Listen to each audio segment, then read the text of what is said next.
받도록 할게요. 저는 일단 다시 한번 소개해드리겠습니다. 영어과 팀장이고요. 2024년 기준으로 해서 대학원학교 2학년 17명 학생들을 담당해갖고 1등급 2명, 2등급 5명이니까 이건 9등급제 기준이고요. 여기에서 이제 1, 2등급이 지금 현재로 따지면은 이제 5등급제에서 1등급이 된다고 보시면 됩니다. 그러니까 한 30명 정도가 1등급이 나오는데 전교에서 한 7명 정도를 제가 배출을 해갖고 살짝 자랑 좀 드리고요. 그 다음에 본격적으로 이제 시작하겠습니다. 당연히 아시겠지만 시작은 여기서부터 한번 시작을 해보도록 할게요. 일단 대건고를 진학한 가장 큰 궁극적인 목적은 당연히 대학 입학이겠죠. 그리고 대학 입학을 할 수 있는 방법은 두 가지 방법이 있습니다. 너무나 잘 아시겠지만은 정시와 수시라는 부분이고요. 정시 부분은 말 그대로 수능 성적을 가지고 그 하루의 결과를 가지고 절대평가상으로 점수를 산출해서 100점부터 90점까지는 1등급, 그 다음에 89점부터는 80점까지는 2등급 이런 식으로 점수를 매겨갖고 등급을 부여하는 것이 정시라고 보시면 됩니다. 이게 중요한데요. 정시는 아무래도 전국에 있는 등급생들이 경쟁 상대가 되고 그리고 전국에 있는 N수생들이 역시나 같이 수능을 보는 경쟁 상대가 되고 그 다음에 중요한 거는 작년 기준으로 하고 이제 의대 정원이 2,000명이 늘어나면서 이제 기존에 타이에서 공부하던 학생들도 이제 의대 입시를 보기 위해서 나오거든요. 그러면은 결국에는 영어를 제외한 나머지가 상대평가이기 때문에 상대적으로 저 우수한 학생들이 우리와 경쟁을 했을 때 우리가 점수상으로 밀릴 가능성이 꽤 높아요. 그러면 이제 수시는 뭐냐? 말 그대로 학교의 내신 성적을 가지고만 성적을 산출하고 그걸 토대로 해갖고 대학을 입학하는 방법이라고 생각하면 됩니다. 여기서 핵심은 정시 영어와는 달리 상대평가로 진행이 돼요. 즉, 내 경쟁자보다 내가 얼마나 성적을 잘 받느냐가 핵심이 되는 거고 경쟁 상대는 당연히 같은 학교 그리고 그 같은 학년에 동급생이 될 수밖에 없어요. 그리고 아마 여기 앉아있는 학생들도 마찬가지고 그리고 입시 그 다음에 컨설턴트를 해준 부모님들도 마찬가지겠지만 아마 대공고를 선택한 이유는 아마도 그만큼 경쟁 상대가 쉬울 수 있다. 그래서 내가 경쟁력으로 좀 우위를 가져갈 수 있다는 그런 확신 때문에 선택을 하지 않았을까 싶거든요. 대부분의 학생들이 대학 진학을 수시로 통해서 하기 때문에 그만큼 내신이 학생 여러분들에게 매우 중요하다는 걸 강조해주고 싶어갖고 이 대학 입학 방법을 간단하게 소개해드렸습니다. 자, 대공고 등급컷은 현재 9등급 기준으로 해갖고 1등급은 한 100점에서 90점 중반 정도가 나오고요. 그 다음에 2등급은 90점 중반에서 80중. 근데 사실은 80 후반에 더 가까워요. 그리고 3등급부터는 80 중에서 70초, 4등급 뭐 기타 이하 부분을 빼도록 할게요. 그러면은 요게 이제 5등급제로 이제 여러분들이 이번에 고등학교를 입학하면은 적용이 되는 5등급제로 바뀌면은 예상 등급입니다. 현재 2등급, 9등급 기준에서 2등급까지가 11%가 찍히기 때문에 10%라고 봤을 때 아마 100점에서 80점 중반 정도의 내신 성적이면 1등급을 받을 것으로 예상이 됩니다. 그리고 2등급은 이제 80 중반에서 70 초까지. 자, 그러면은 어차피 아까 전에 얘기했던 것처럼 고등학교, 인문계 고등학교를 진학한다는 것은 대학 입학을 목표로 하는 거기 때문에 그래도 수도권이나 또는 인서울을 노려보려면 뭐 당연히 1등급을 맞아야 되고 2등급 바깥으로 내려가서는 안 되니까 저 80점 정도를 마지노선으로 보시면 됩니다. 그러면은 경력이 어떻게 상승되느냐? 객관식은 최소 3점부터 4.3점까지 배점이 되고요. 주관식은 3점부터 6점까지 배점이 됩니다. 그리고 객관식 총 8점, 주관식 20점. 아마 여기 앉아있는 친구들 중에서 막연히 주관식이 어렵다고 생각하는 친구들이 있을 거예요. 만약에 자기가 주관식을 정말로 극복하지 못하고 저 점수를 다 날린다고 친다면은 최대 받을 수 있는 점수가 8점이에요. 그럼 그 8점을 대입하면 나올 수 있는 등급이 최대 2등급까지 되지 않습니다. 그렇기 때문에 저 주관식에서도 부분 점수를 얼마나 많이 가져가느냐 그것도 역시나 전략 포인트로 잡을 필요가 있습니다. 자, 대공고의 내신 시험 성향은 아마 대부분의 선생님들이 동의하실 거예요. 정말로 학생 친화적인 시험입니다. 그 학생 친화적인 시험이라는 게 무슨 의미냐? 일단 시험 범위가 다른 학교에 비해서 상당히 짧아요. 이따가 예를 보여드릴 텐데 모의고사하고 부교재 일부 지문이 시험 범위에 해당되고 교과서가 들어가잖아요. 그러다 보니까 상대적으로 시험 범위가 좀 적은 편이고요. 그 다음 두 번째, 문제 난이도가 상당히 편이에요. 이따 역시나 예시를 보여드릴 텐데 선택지, 즉 보기에 나와 있는 문장 난이도나 거기에 사용되는 어휘의 수준이 그렇게까지 높지 않습니다. 그리고 아이들이 어떤 부분에서 많이 점수가 감점이 되느냐? 원문을 변형해서 시험 문제를 출제하는 경우 암기식 공부를 하는 친구들이 거기서 많이 무너지거든요. 근데 대본부는 그 지문 변형도 상당히 적은 편입니다. 이 얘기는 자기가 이해식 공부가 안 된다면 사실상 통암기식으로 대비해도 어느 정도의 등급을 가져갈 수 있다는 의미예요. 그러다 보니까 제가 생각하기에 대공고의 가장 큰 메리트는 중위권 학생들의 반전이 가능하다는 점에서 꽤 메리트가 있는 학교라고 생각해요. 내가 처음 시험에서 조금 모자른 점수가 나왔어도 충분히 반전이 가능할 정도의 난이도의 시험이기 때문에 포기하지 말고 계속해서 최선을 다하는 그 자세가 매우 중요합니다.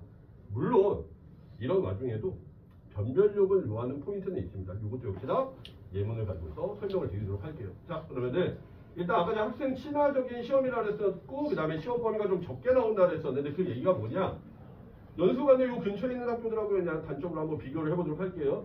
자, 연수고 요번 시험 범위 교과서 한 단원 그거 한 6지문 정도가 포함이 됩니다. 그리고 모의고사 지문이 17지문, 부교재가 60지문이 들어갔어요. 연수요거는 교과서 3과 그러니까 18지문이라고 보면 되겠죠. 모의고사 18지문, 교과서 40지문. 근데 대공고는 아까 말씀드렸다시피 교과서가 들어가지 않고 모의고사 16지문, 부교재 35지문. 와닿지 않으시죠?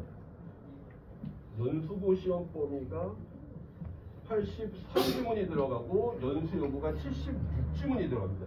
그리고 사실상 연수고 같은 경우에는 시험 범위를 다 마무리하면 사실상 내일 모레가 시험이에요. 그 정도로 빡빡하게 진행이 되거든요. 대공고 51지문입니다. 그 얘기는 연수고 애들이 한 바퀴 돌고 있을 때 대본고는 2바퀴 이상을 돌릴 수가 있다는 얘기죠. 반복 학습이 가능하다는 얘기고 반복 학습이 가능하다는 얘기는 그만큼 여러 유형의 문제를 대비해서 풀 시간적인 여유가 충분하다는 얘기입니다. 제가 봤을 때 이게 대공고의 가장 큰 메리트라고 생각합니다. 그리고 또 역시나 학생 친화적인 시험 문제에서 난이도 부분을 빼놓을 수가 없는데 이게 뭐가 특이하겠냐라고 물으실 수 있겠지만 보기가 우리나라 말로 제시하는 거예요. 사실상 영어는 모든 보기가 영어로 출제되는 경향이 있음에도 불구하고 아직까지도 우리나라 말 보기가 출제가 되고요. 그 다음에 어휘 문제도 이렇게 둘 중에 하나를 고르는 선택형 문제가 출제가 됩니다. 이건 분명히 학생들의 입장에서는 메리트가 될 수 있는 부분이고요. 그 다음에 서술형. 대부분의 학교는 서술형을 영작 시험으로 냅니다. 우리나라 말을 제시해주고 단어를 제시해주고 영작해라도 아니고 우리나라 말도 제시해주지 않는 상태에서 영작을 시키거든요. 근데 대공고의 서술형은 이런 식으로 단답형 문법 문제도 출제가 됩니다. 이게 6점이에요. 아까 말씀드렸다시피 서술형이 총 20점이 나오기 때문에 6점을 확보할 수 있다는 것은 그만큼 1등급으로 가까워질 수 있다는 이유가 될 수 있겠죠. 그러니까 이런 식으로 학생들에게 꽤 친화적인 시험이 출제가 된다. 난이도도 어느 정도 해볼 수 있다. 그리고 선택지. 제가 이제 고등학교 1학년 대공고 시험 문제를 받아갖고 이제 보기만 한번 띄워봤거든요. 이게 보기에 지금 출제된 문장의 수준입니다. 아마 학부모님들보다 학생들이 보면 좀 더 이해가 될 것 같은데 이 정도의 문장을 이 정도의 수준의 어휘로 제시가 됐을 때 자기가 이 정도도 해석이 안 되고 보기를 틀린다? 아마 쉽지 않을 거예요. 그 정도로 보기의 난이도도 상당히 학생 친화적으로 낮춰놓은 학교입니다. 이거는 분명히 학생들한테 메리트가 될 수 있어요.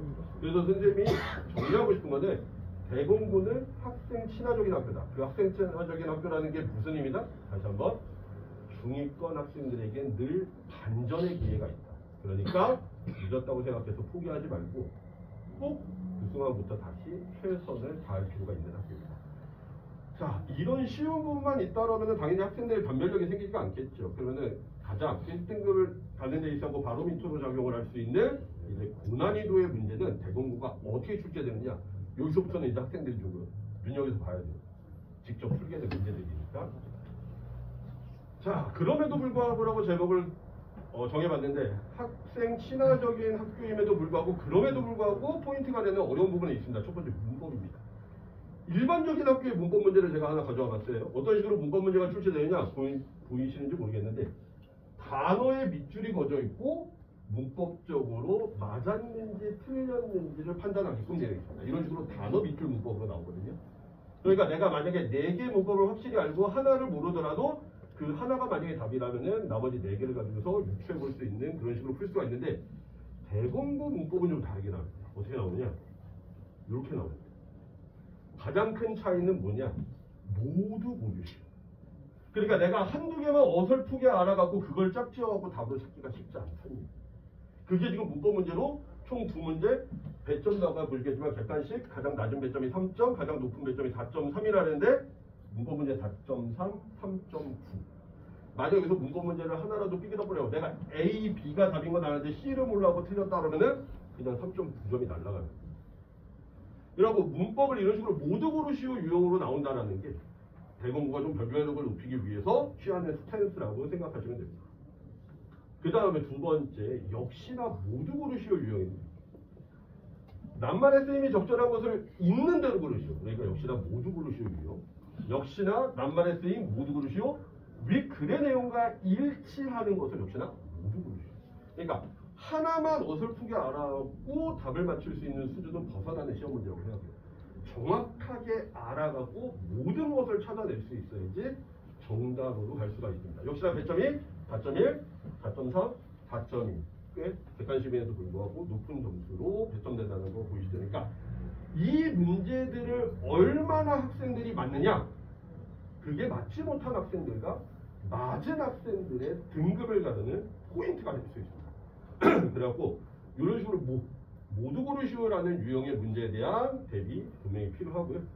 그 다음에 그럼에도 불구하고 세 번째, 주관식. 영작 문제가 안 나온다는 얘기 아니에요. 문법 문제가 영작 문제로 나오기는 하지만 영작 문제도 분명히 출제가 됩니다. 그러니까 영작 연습 지금 아마 각 반에서 다들 하고 있을 텐데 이 영작에 대한 거 꼭 신경 써야 되고요. 그 다음에 꽤 문법적으로 단답형 형태로 문제가 나오는데 이런 것들에 대한 대비도 충분히 이루어져야 됩니다. 물론 이 정도의 서술형 문제는 다른 학교보다는 죄송한데 좀 쉬운 편이에요. 그러니까 확실하게 점수를 가져갈 수 있는 부분에서 가져가야지 안정적인 1등급이 가능하다는 그런 얘기입니다. 자, 그러면은 대공고 학습 전략 포인트를 한번 잡아보도록 할게요.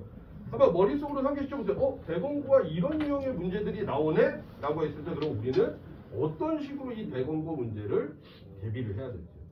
자, 두 가지로 한번 나눠서 제시해보도록 하겠습니다. 평상시, 현재 방학, 그 다음에 개학 후까지 이루어져야 되는 과정. 두 번째, 개학 후에 학생들이 좀 더 포커스를 맞춰야 될 부분. 일단 방학은 너무나 당연한 얘기겠지만 제발 단어 외우세요.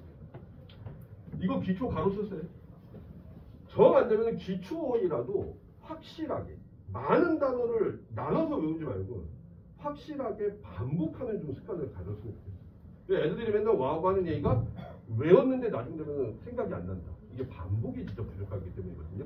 그리고 남은 시간 동안 방학 동안에 단어만큼은 반드시 반복할 거 추천드리고요.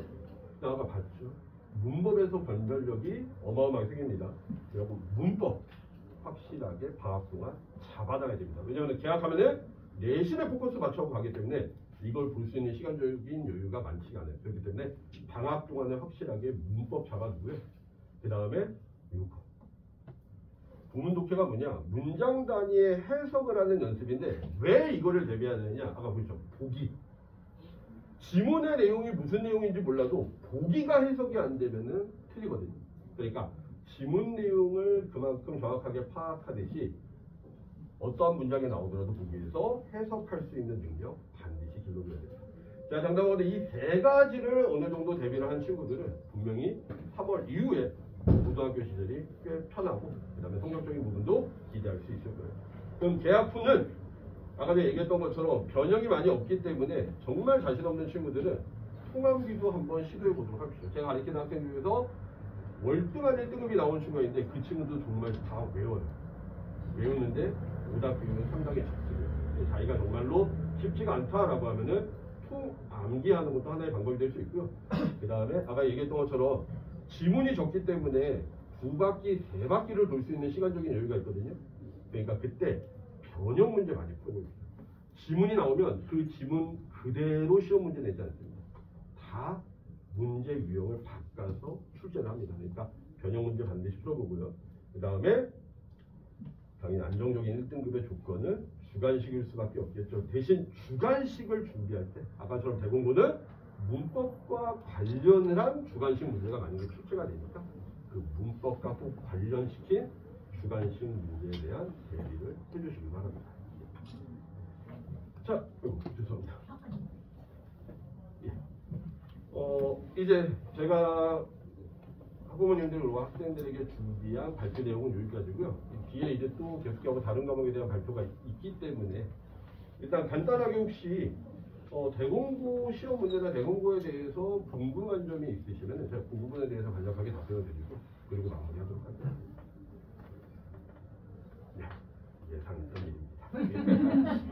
질문 많으실까봐 살짝 염려했는데 자, 요걸 꼭 하고 싶었어요. 여기 대건고는 아마 학생들이 정말로 가고 싶어서 일지망으로 지원한 학교일 거예요.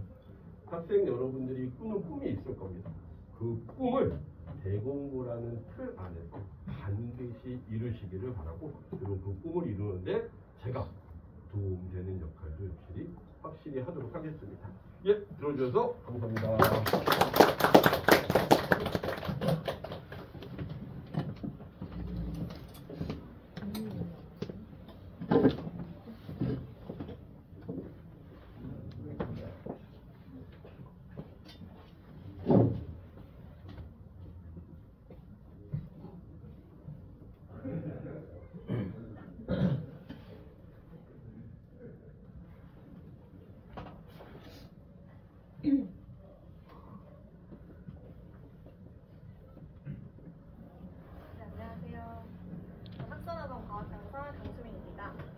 일단 앞에서 너무 좋은 말씀들, 그다음에 학교별 특성에 대해서 자세히 말씀해 주셨기 때문에 저희 과학과는 간단히 진행하고 넘어가도록 하겠습니다. 자, 일단 대건고 과학 문제 출제 경향 먼저 살펴보자면 1등급 컷이 매 시험 90점대 이상으로 굉장히 문제가 쉽게 출제되는 편입니다. 그렇기 때문에 한두 문제만 틀리더라도 거의 2, 3등급까지 떨어지는 경우들이 굉장히 많고요. 그 다음에 실제로 중간 기말이 모두 80점대가 나온 학생들도 수행평가에서 1, 2점 더 틀린 경우에는 4등급까지 떨어진 경우들이 굉장히 많았습니다. 게다가 대건고만의 또 특별한 점은 뭐냐면 이 통합과학이라는 하나의 과목을 3명의 선생님이 나눠서 수업을 하십니다. 아마 이런 경우는 거의 없어요. 이제 물리, 그 다음에 화학, 그 다음에 생명 선생님으로 나눠서 수업을 하시기 때문에 단원이 보시다시피 굉장히 1, 2, 4단원까지 다룰 정도로 굉장히 광범위하게 이루어지고 다른 학교들과 섞어서 진도를 나가는 게 전혀 불가능한 상황입니다. 문제 예시들을 간단하게 살펴보자면 이렇게 단어 하나라든지 아니면 부사 하나를 바꾸는 굉장히 암기성이 짙은 시험 중에 하나예요. 그렇기 때문에 이제 학생들은 거의 통암기를 해야 된다라고 생각을 해주시면 될 것 같고요. 이렇게 암기성이 짙다 보니 등급컷도 높고 또 문제들이 상당히 쉽게 출제되어 있는 점인데 간혹 선생님들께서 이제 각성하시고 1등급을 속아내기 위한 작업들을 하십니다. 이제 실제로 재작년에 출제된 킬러 문제인데요. 거의 고3 수준의 문제로 출제되었고 오답률이 80%가 넘는다는 건 학생들이 다 찍어서 맞췄다라고 봐주시면 될 것 같습니다. 저희 과학 수업의 특징을 간단하게 소개하고 넘어가자면 일단 실제로 저희 작년에 20점대, 40점대 학생들도 이제 여름방학 이후에 등록을 해서 모두 80점 이상의 결과를 만들어낼 만큼 노베이스들도 충분히 가능한 수업이라고 보시면 될 것 같습니다. 암기성이 짙은 시험이다 보니까 학생들이 이제 들어와서 초반에 중등 과학에서 부족했던 부분들을 암기하는 시간을 가지고 그다음에 이 부분을 진행을 하다 보면은 중하위권 학생들도 충분히 점수를 올릴 수 있다라고 봐주시면 될 것 같고요. 자, 그러면 두 번째로 상위권 학생들은 따로 관리가 안 들어가는지에 대해서 궁금하실 텐데 아까 보셨던 것처럼 그런 킬러 문제라든지 아니면 부교재 변형 요소들을 저희 국정보강대 따로 다루기 때문에 저희 작년에 한 반에서 3명의 1등급이 배출되었습니다. 게다가 또 한 명 같은 경우에는 총 4번의 시험에서 3번 다 100점을 맞아서 전교 1등을 할 수 있었고요. 세 번째로 아까 말씀드렸다시피 수행평가 비중이 굉장히 높은 학교 중에 하나예요. 수행평가가 40%라는 건 수행평가에서 1, 2점만 나가더라도 거의 내신 문제 하나를 틀린 것과 비슷한 효과를 가진다고 볼 수 있습니다. 그렇기 때문에 저희는 수업에서 저희 수행평가에서 나오는 예시 답안을 제가 미리 작성을 해서 학생들에게 암기를 시킨다든지 아니면 학생들이 작성해놓은 답안을 제가 후첨삭해서 보강하는 과정을 통해서 수행평가를 대비를 해주고 있습니다. 그리고 또 이제 이 학생들 중에 이제 중등 과학은 나 O2 하나만 보면은 거의 90점, 100점을 나오던데 하는 학생들이 굉장히 많을 거예요.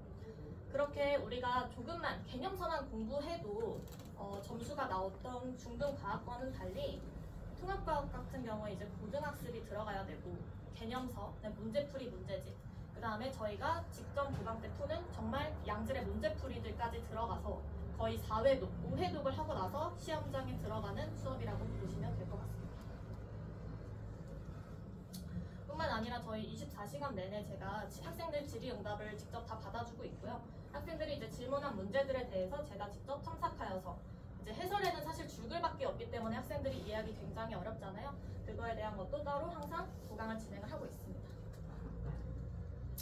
마지막으로 이 과학이란 과목의 특성에 대해서 말씀드리고 끝내도록 하겠습니다. 사실 과학이란 과목은 가성비가 너무 좋은 과목이에요. 거의 국영수와 비슷한 시수를 가져갈 수 있는, 내신 1등급을 가져갈 수 있는 과목인데 보통 학원을 일주일에 딱 한 번만 가게 되죠.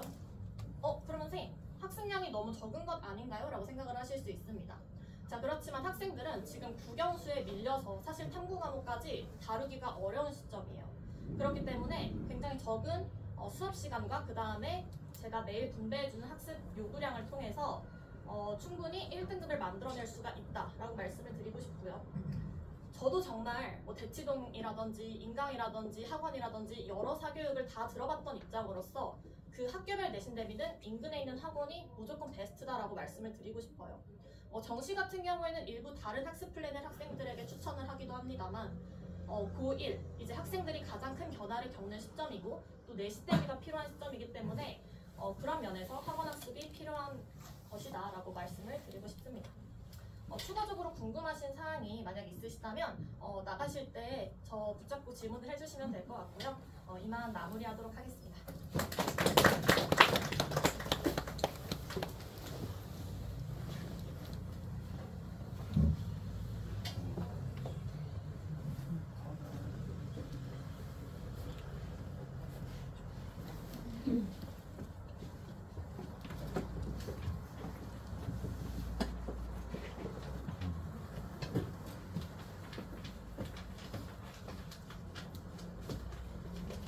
를 잘하기 위해서 우리가 뭘 준비해야 될지, 그다음 세 번째는 어떤 전략이 필요할지, 이렇게 세 가지를 깔끔하게 설명하고 나가겠습니다.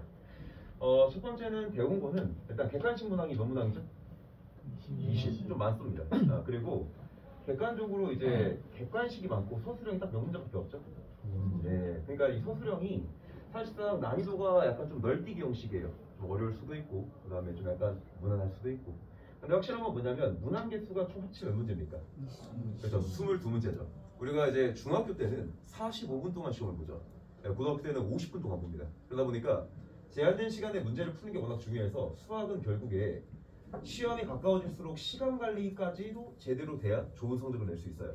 그래서 일단 서술형 같은 경우에 무난하게 출제가 될 때는 이거를 쓸 시간 확보하는 게 중요하겠죠. 네, 그래서 기본적으로 첫 번째는 이게 중학교보다 좀 더 시간이 타이트할 수 있다. 그래서 첫 번째 그거를 말씀드리고 싶고, 그 다음에 제가 이제 1학기랑 2학기에 나왔던 문항들을 갖다 이렇게 분석해 보니까 보니까 생각보다 아까 22문항 중에 1학기는 교과서가 절반을 차지하죠. 두 번째 교과서도 사실 뭐 적지 않게 차지를 해요. 그리고 제가 빨간색으로 칠한 게 어떻습니까? 학교 프린트. 이걸 제가 빨간색으로 한 이유가 학교 프린트랑 그 외 자료가 있지만 학교 프린트가 쉽게 말하면 22교정교육과정 5등급 제도에서 우리가 흔히 말하는 1등급 결정권 문제가 나온다 이렇게 생각하시면 돼요. 그러면 크게 우리가 준비해야 될 게 총 몇 가지인 거죠? 세 가지인 겁니다. 하나, 어떤 규제를 제대로 보자? 교과서. 두 번째는 학교에서 주는 프린트를 제대로 이해하자. 세 번째는 그 외 자료가 있다. 근데 그 외 자료가 별다른 게 아니고 제가 하나씩 이렇게 쪼갰는데 일단 교과서는 난이도 문항을 보면 크게 어렵지가 않습니다. 그래서 사실 한두 번 풀어봤으면 그냥 애진가는 다 맞출 수 있는 정도 수준이고 요것보다 요걸 먼저 할게요. 그 외 자료 같은 경우는 우리가 이제 뭐 시중 서점을 가보면 센 수학 많이 들어보셨죠? 뭐 고쟁이. 그러니까 약간 살짝 난이도가 있는 편인데 요 정도 교재를 한 2, 3회독 정도 하면 그 외 자료로 출제되는 문제도 대부분 사실 충분히 커버할 수가 있습니다. 근데 여기가 핵심이에요. 여기 좀 중요한 부분인데 난이도를 보시면 알겠지만 어디랑 어디 사이죠? 예, 상부터 최상입니다. 자, 지금 현재 9등급 교육과정에서는 이 프린트에서 거의 이제 1, 2등급이 갈린다고 생각하시면 돼요. 근데 이제 여러분들은 이제 5등급제니까 기본적으로 여기서 그냥 1등급이 갈린다고 생각하시면 됩니다. 근데 보시면 알겠지만 학교에서 프린트를 줄 때 그 프린트에 들어간 문제들이 있지 않겠습니까? 예, 그게 모의고사 문제입니다. 그래가지고 난이도가 생각보다 좀 교과서보다 괴리감이 좀 커요. 그러니까 학습을 하실 때 이렇게 시간이 많은 방학에 심화에 해당하는 부분까지 준비가 되어 있어야 계약을 해서 학교에서 프린트를 받을 때 기본적인 프린트에 해당하는 문제까지도 좀 볼 수 있다. 이렇게 볼 수 있습니다. 확실한 건 여기가 공부가 돼야 1등급이 나올 겁니다. 그래서 제가 밑에 빨간 펜으로 뭘 썼냐? 변형 정도가 심하다는 게 무슨 말이냐? 예를 들어서 이제 모의고사 문제를 A라고 이렇게 잡으면 예전에는 대국어가 좀 시험이 쉬웠을 때는 A라고 나오면 숫자만 바꾸거나 문장을 살짝 바꾸는 정도였어요. 근데 요즘은 이제 A를 줘버리고 아예 색다른 조건을 넣어가지고 문제를 살짝 변형시켜서 숫자라고 있거든요. 그러다 보니까 등급 컷이 좀 많이 낮아졌고 실제 가장 어려울 때 1컷이 70점 초반대까지 떨어진 적도 있습니다. 그렇기 때문에 기본적으로 변형이 심하기 때문에 본질적인 수학 독해 능력이 필요합니다. 그러면 선생님, 본질적인 수학 독해 능력은 어떻게 기릅니까? 요거는 뭐 갑자기 기를 수 있는 건 아니고 우리가 기본 단계부터 유형 단계, 그다음에 수능 문제까지 다뤄보는 경험이 필요하고 그리고 저 같은 경우는 수업 때 뭐 수능 행동 강령 이런 것들을 통해 가지고 수능에 필요한 기본적인 토대가 되는 몇 가지 강령들 이런 문제가 나올 때는 이렇게 생각을 해야 된다. 이런 조건이 보이면 이렇게 해석을 해야 된다. 약간 이런 부분들을 보시면 될 것 같습니다. 그래서 아까도 말했지만 1등급 결정권은 아마 여기서 나올 가능성이 크다. 그래서 요거를 좀 가장 큰 목적으로 두시고 좀 공부하셨으면 좋겠습니다. 그래서 정리하면 이렇습니다. 교과서랑 학교 프린트랑 시중 유연서를 반복학습과 수능 기간까지 학습을 좀 권장한다. 그래가지고 이렇게 좀 준비를 해보고 세 번째는 이제 시기별 전략인데 깔끔하게 그냥 4월까지로 끊었습니다. 당장 이제 중간고사가 중요하니까. 네, 첫 번째가 지금 1, 2월인데 저는 개인적으로 이렇게 시간이 많을 때 기본적인 문제도 물론 중요하지만 두 번째 유형별 정리가 뭐냐? 그러니까 우리가 흔히 말하는 유형서라고 하는 교재가 있을 겁니다. 뭐 다양한 학원들이 있을 거고 뭐 저희 반 애들도 있고 다양한 과학 뭐 선생님들이 다 있을 건데 유형별 정리가 그냥 문제를 풀어 제낀다 이런 게 아니고 이런 유형들이 보통 이제 어떤 주제로 많이 출제가 되는가 그리고 보통 쌤들이 다들 학교 분석이 돼 있기 때문에 학교에서는 요런 학교는 요런 주제를 좀 좋아한다 이런 게 좀 있으면 수업 들을 때 귀를 좀 쫑긋하시고 좀 더 그 부분에 집중을 하셨으면 좋겠습니다. 그리고 혹시나 이제 이 자리에서 1등급을 좀 희망한다 그러면 무조건 심화 기억이 돼 있어야 됩니다. 거기에 이제 만약에 1월 정도까지 그 과정이 됐다 그러면 2월에는 우리가 보통 흔히 말하는 뭐 족보닷컴이라던가 뭐 학원을 다니게 되면 애진간하면 자료가 다 있습니다. 학교 기출 문제를 좀 받아서 풀어보면서 내가 어디가 좀 약한지를 기본적으로 좀 보고 그 보완을 계약하고 좀 더 증진적으로 시켜야겠다 이렇게 생각하시면서 보시면 됩니다. 그 다음에 3월달 같은 경우는 이제 계약을 했죠. 막상 처음에 계약을 하면 시간이 별로 없습니다. 그래서 정리가 되어 있는 부분을 한 번 더 반복할 수 있는 학습이 중요한 거고 그 다음에 저는 그렇게 생각해요. 수학이 다른 과목에 비해서 시간이 좀 오래 걸려요. 그러니까 방학의 양을 좀 늘리고 거기서 필요한 엑기스를 좀 더 집중적으로 학습하는 걸로 잡아가면 훨씬 3월을 남들보다 좀 더 유도리 있게 쓸 수 있겠죠. 그렇게 하고 나서 4월달로 넘어오시게 되시면 모든 쌤들이 다 하시겠지만 본인의 취향 유형과 유형을 좀 제대로 정리하시고 고등학교는 시험에서 시간 관리가 되게 중요하니 실전 연습을 꼭 하셔라. 알겠습니까? 네, 그래서 그렇게 보시면 될 것 같습니다. 경청해 주셔서 감사하고 최선을 다해서 지도하겠습니다. 김대환이었습니다.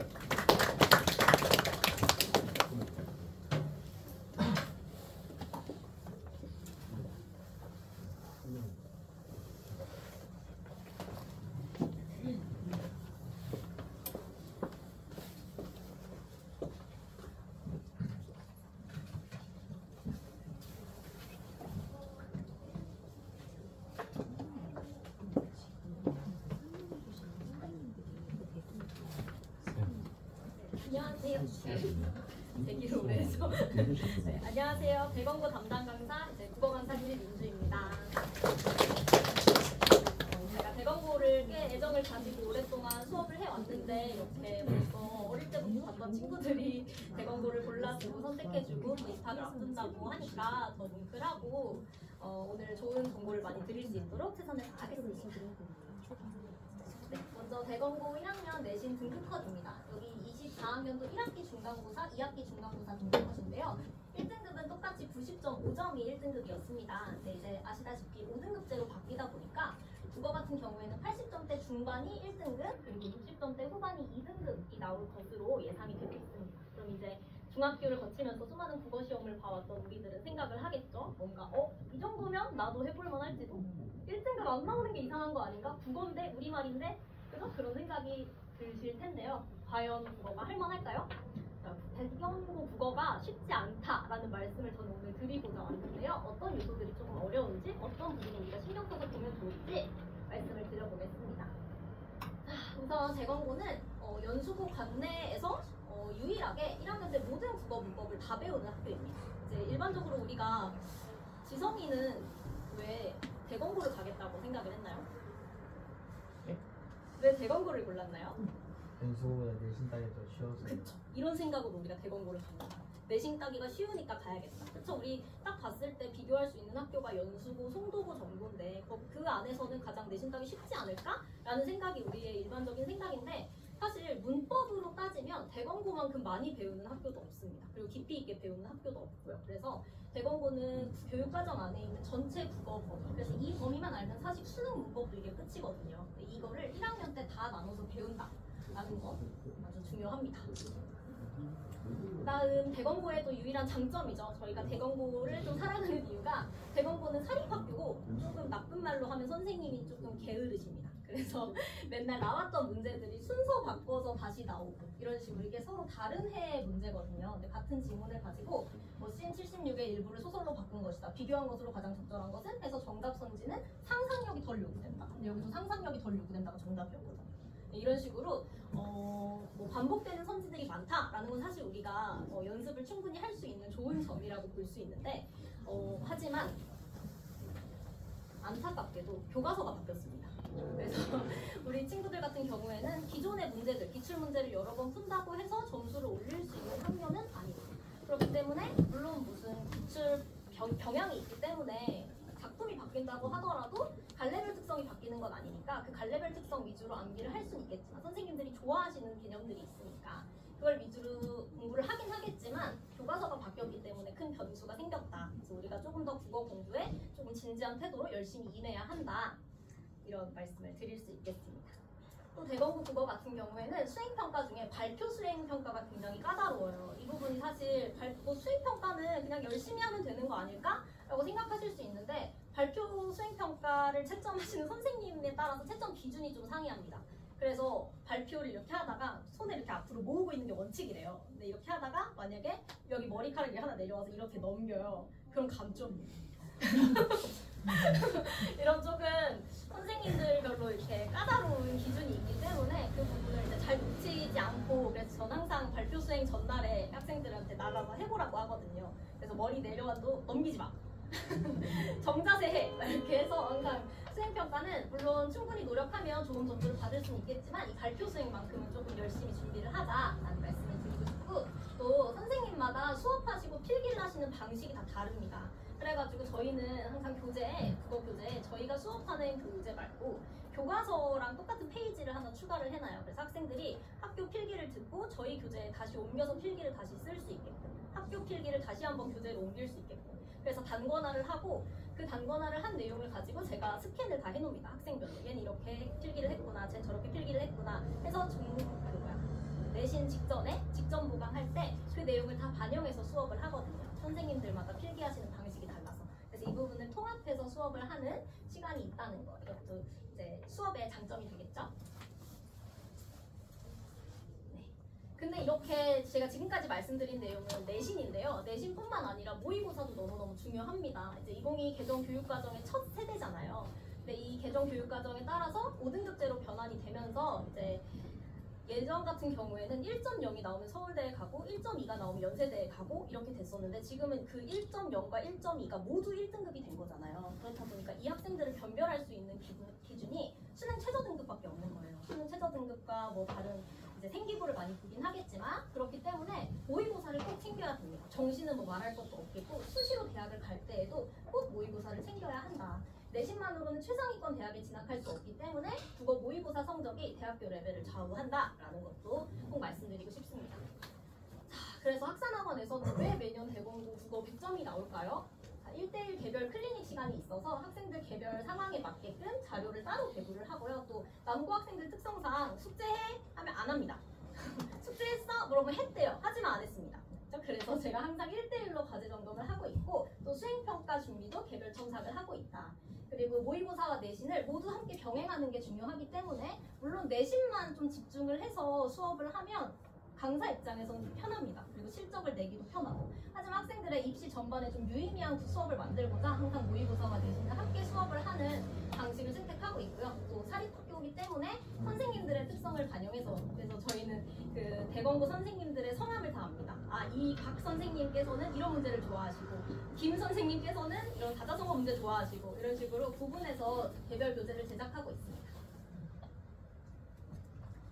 그래서 대검고 학생들을 위해서 저희는 저희 학산학원 국어과에서는 6월에 내신 만점을 목표로 하고자 1학기 문법 시험 범위를 학습하고요. 대검고에서는 문법이 가장 중요합니다. 내신 변별 포인트이기 때문에 문법 기출문제 5개년을 문제로 풀이하고 또 모의 중간고사를 봄으로써 학생들이 자신의 실력을 좀 판단할 수 있게끔 공부를 하고 있습니다. 또 모의고사 대비를 위해서 매주 1회 수업 시간과 별개로 등원해서 모의고사를 풀고 해설까지 하고 가는 시간을 가지고 있습니다. 그래서 대검고를 입학하게 된 것을 너무 축하하고 이건 명예의 전당입니다. 올해 학생들 성적이거든요. 그래서 올해 학생들이 이렇게 좋은 성적을 많이 받아왔는데 여기 앉아있는 친구들도 꼭 이제 이 명예의 전당에 내년에 들어서 제가 내년에 당신들을 자랑할 수 있기를 바랍니다. 네, 오랜 시간 집중해서 들어주셔서 너무 감사드립니다. 감사합니다. 네, 혹시 질문 있으시면 나가시면 아까 수업 발표하셨던 선생님들 계시거든요. 그래서 개별 질문하시고 들어가 주시면 감사드리겠습니다. 감사합니다.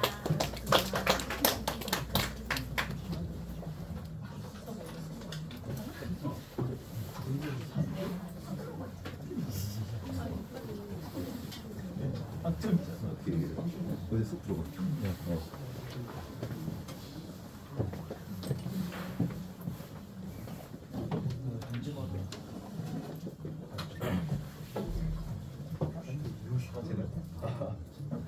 잘 들으셨나요? 아, 네네. 혹시 추가적으로 뭐 Q&A 할 게 있나요? 너무 발표를 잘했나 보네요. 네. 문다고 너무 시간 내주신다고 고생 많으셨습니다. 한번 박수로 마무리하겠습니다. 네, 감사합니다. 네, 감사합니다. 네. 들어가십시오.